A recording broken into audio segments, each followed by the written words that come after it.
isi yose ibabaye.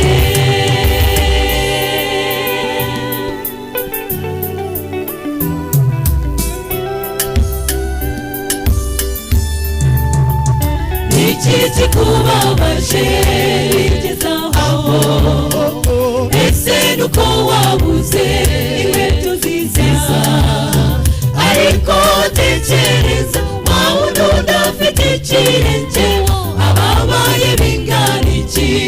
Bene nk'uwo ubuze ibihumbi icumi by'amafaranga, ariko ndabonye igihumbi y'abankoreza.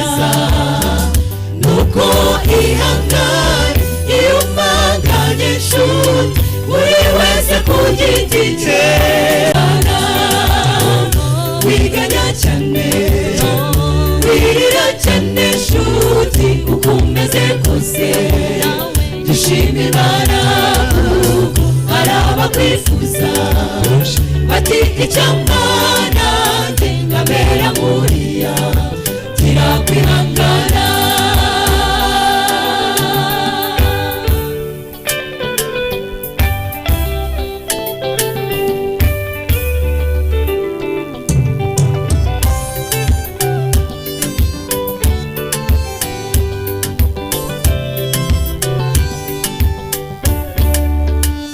Umwanya wirebe uko waremye, reba izo ntoki zawe uko ziteye, nanarumwe rureshya n'urundi mwene data, muri byo wowe wiga iki mwene data? Menya ko natwe nuko umwe ntiyareshya n'undi, amahirwe y'undi siyo mahirwe yanjye. Nuko ihangane iyi si ikwiteye, muri byose twihangane, Uwiteka ariho. Wiganya cyane wirira cyane nshuti, uko umeze kose dushima Imana kuko hari abakwifuza bati icyampa nanjye nkamera nk'uriya. Gira kwihangana. Wiganya cyane wirira cyane nshuti, uko umeze kose dushima Imana kuko hari abakwifuza bati icyampa nanjye nkamera nk'uriya. Gira kwihangana.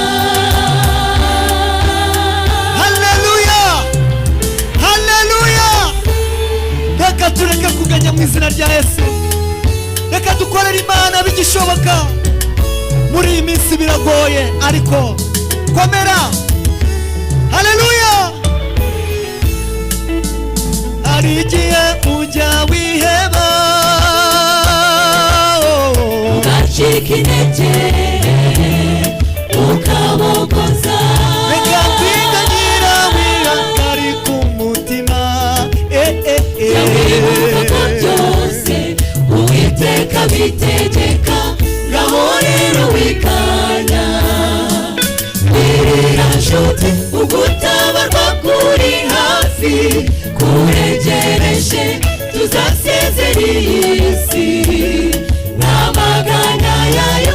Wifurije kuzaboneka mu batajuru, ngaho rero wikanya.